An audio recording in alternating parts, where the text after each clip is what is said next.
Hey there paper geeks and glitter nerds, it's Anna the Crazy Geek Crafter, and this is a practical video where I make dividers for my stamps. I have been using dividers in my lawn font stamps for some time, but now it's time to finish that project. And first I need to figure out how many dividers I need, so I'm just running through everything, writing down the different categories that I'll be needing, and I decide that any stamp design or brand that I don't have more than 2 of doesn't deserve its own label. It's just gonna go in miscellaneous or mixed, as it's gonna say on the tab. That's why Avery L is going out again. It's not that I don't like them, it's just they're hard to come by in my country, and I only have 2 of them, so they go in the mixed pile. And so this handful. That totals 16 dividers.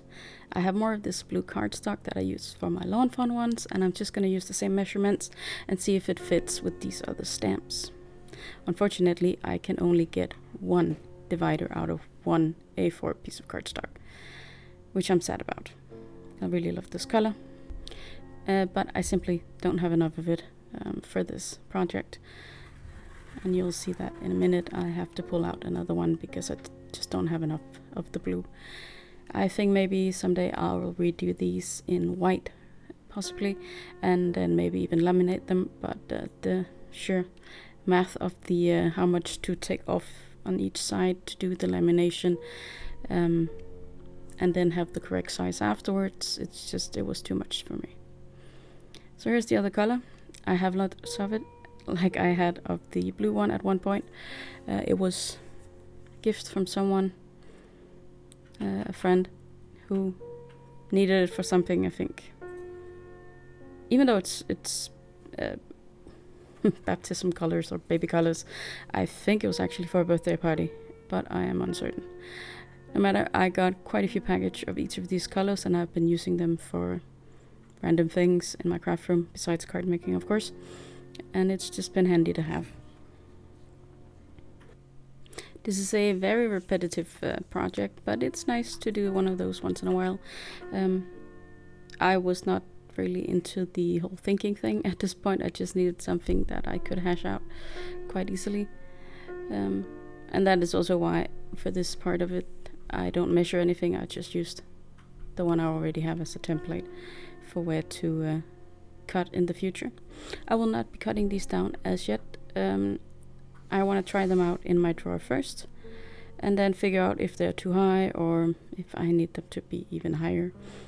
Yeah, it all depends on how many stamps are in a box, whether or not I can have them this high or they need to be lowered.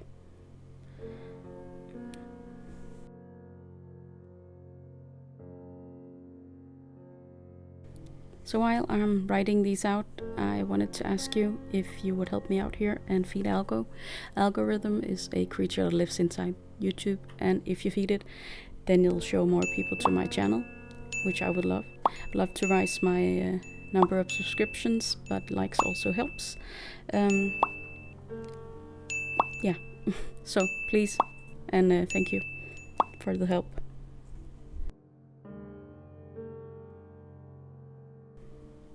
Since I did have to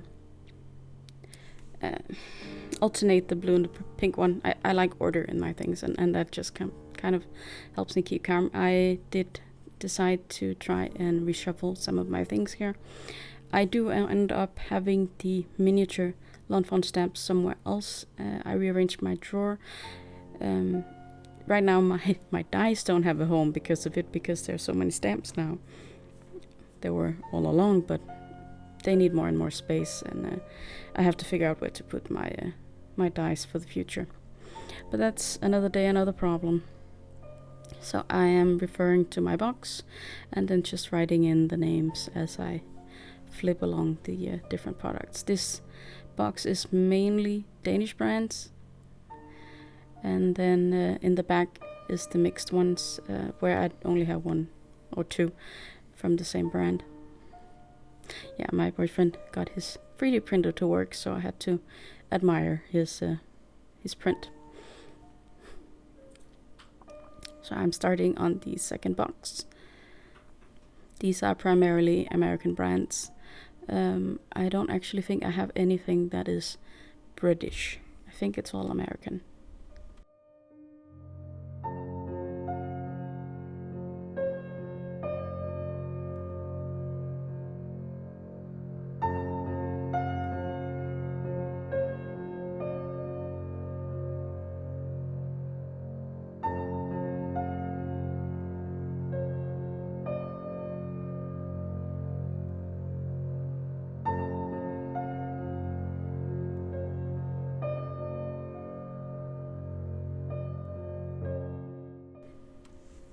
After a week or two of testing, I am back to finish the project, and I found out that my mini lawn fonts were having trouble with this bigger divider. It was a nuisance whenever I was trying to flip through them.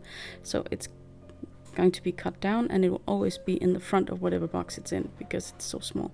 I round the corners to minimize damages. Unfortunately, there's one corner I can't round, that one, and that one is the one that will catch on the upper shelf if the divider's sticking out too far.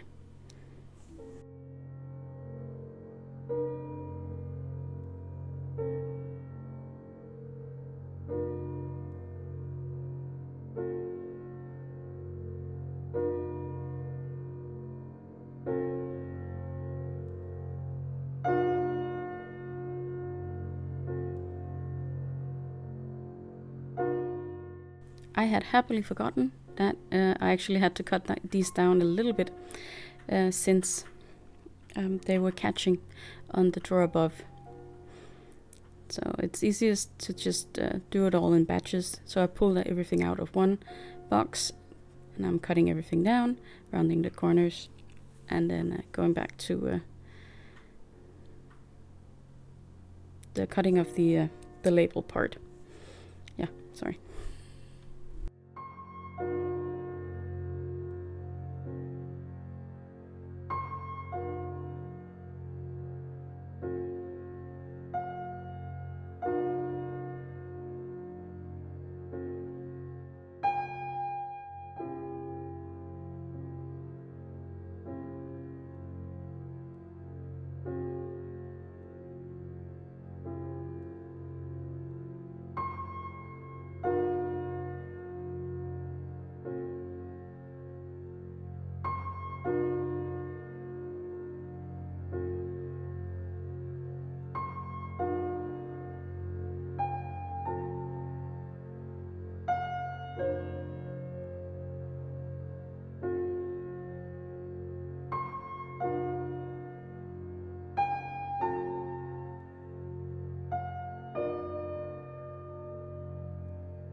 And now I've finished my last one here, and then you'll see a picture of the final product. Here is my drawer, now all organized, easy to craft with, and with a few extra dividers in the back. I hope you enjoyed it, that you'll be back next week for an actual creation. Until then, I hope you'll be having a good day, evening or night. På gensyn.